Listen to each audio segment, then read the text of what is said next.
I have made some mistakes and I need to restart my debt payoff journey. So, hello and welcome back to the Poor Millennial Mom. My name is Rosh. This channel is all about cash stuffing, budgeting, and debt repayment, so if you are into that, please stay tuned. Today I am restarting my debt payoff journey. It fell off the wagon over the last 3 months. Some things have happened, but I will explain that as we go through. Currently, I am working on 3 credit card debts, plus my student loans. We're not going to talk too much about student loans because those won't enter repayment for another few months. We're mostly going to tackle the credit cards. So, let's get started. And I'm restarting this as of January 2022, so these are current as of the end of June 2022. So, first debt here is Fido.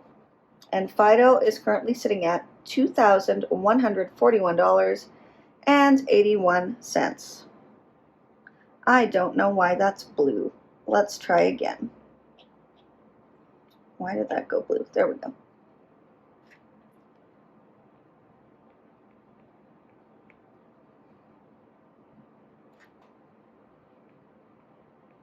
Okay, so yeah, let's talk about Fido a little bit. I had paid off most of this card with my tax return, and then life happened. In April was the most stressful period of my life. And I have moved countries before. I have gotten divorced. I have had 2 children. April was the most stressful time in my life because I was finishing up my undergraduate degree. I was taking 7, not 5 is a normal amount, 7 courses. I was doing my research thesis, wrapping that up, and I wrote and presented another research paper. April was a complete write-off. Oh, and I was working part-time as well. So April was an absolute write-off. I did nothing but work, sleep, and do schoolwork. Oh, and I started a new job. That's another thing that happened in April. April was very, very busy. May was equally busy. I had, I believe, 1 final exam to write. I was settling into my full-time job. Life just got busy. And then June, I don't really have any excuse for June. June was June. I think I just kind of settled into the status quo and didn't do anything. Anyways, so Fido, again, that's the one we're going to focus on paying off again. And in order to prevent me from racking that up again, I have locked the card. So no more payments can come out on this card. I've canceled or moved every payment that did come out on this card. And there might still be a couple that slipped through at the beginning of July. But yeah, so I want to pay off this card and close it. So that's the goal for this one. The next one is Tangerine, and that is sitting at $29.58.05. Yeah, that's a big one too. No excuse really. Same thing at the last 3 months. I've been putting things on credit cards. I haven't been paying attention to where my money's going. And it's just kind of gotten worse and worse, and it compounded, and then the interest compounds, and then before you know it, your balance is higher than what you started with, and you are stuck. And that's how I feel right now. RBC is the big one. So RBC has $9,597.37. Yeah, this one used to be at 75, I believe. I don't recall exactly. So this one's also gone up quite significantly. Yeah. So this is what happens when you don't pay attention to your bank accounts. This is what happens when you have things on auto draft. In April and May, and partially June, but not as much, I was taking a lot of Ubers. I was eating out a lot. I was paying for things I didn't have the money for. And this is what that resulted in. So my total credit cards, as of the end of June, my total credit cards are at $2141.81 plus $2958.05 plus $9597.37. Okay, so $14,697.23. So if you watched my original debt confession video, This is higher than what I started with. There's no two ways about it. This is higher than where I was in December or January or whenever it is that I filmed that video. So 2022 needs to be the year of clearing at least one, but preferably two of these credit cards, and then tackling this one. But then that brings us to student loans. So student loans are at $75,000. No, that's not a typo. That's what it is. I won't bore you with the story, but basically I use student loans for my living expenses as well as my tuition. For the first year of my degree, I was working. Unfortunately, COVID hit, and what happened when COVID hit was I lost my job because I worked in theater, and so I didn't have an income coming in, so I used the student loans to pay my living expenses. And then I decided, well, you know what, I'm home anyway, I may as well power through my degree. So from 2020 onwards, I took summer classes. I took 6 or 7 classes at a time, and I powered through my degree that by all rights should have taken 5 years, and I did it in 3.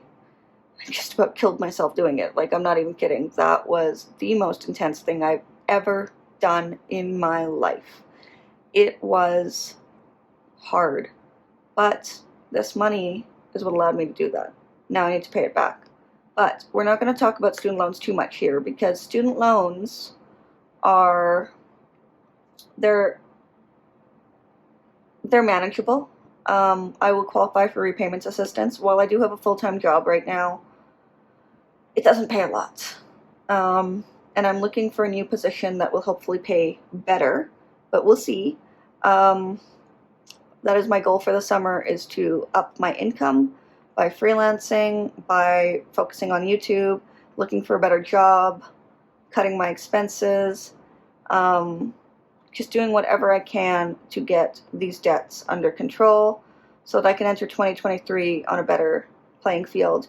Because let's be honest, guys, I said that was $14,000. We had another $75,000, and we're looking at $89,000 in credit card and student loan debt.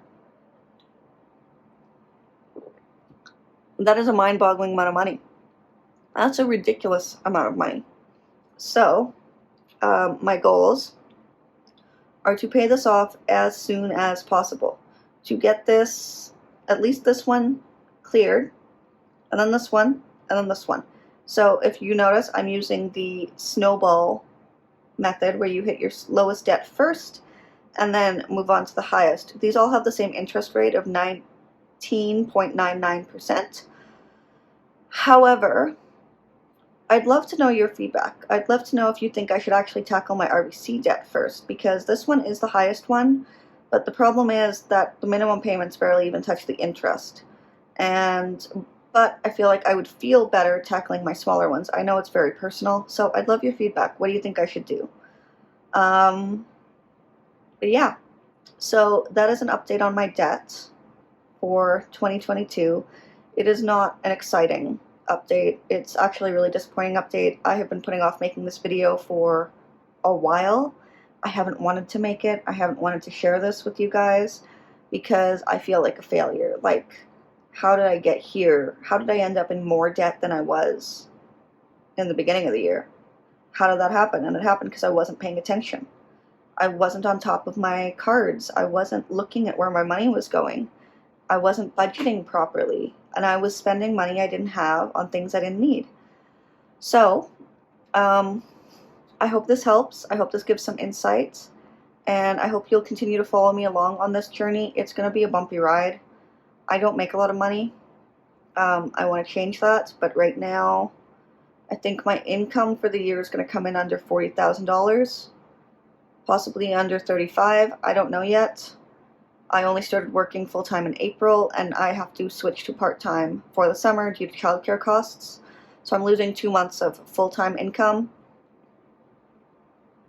And I also just, like, I don't know, I'm feeling stuck. So any insight would be appreciated. Please do leave a comment down below. This is a positive space.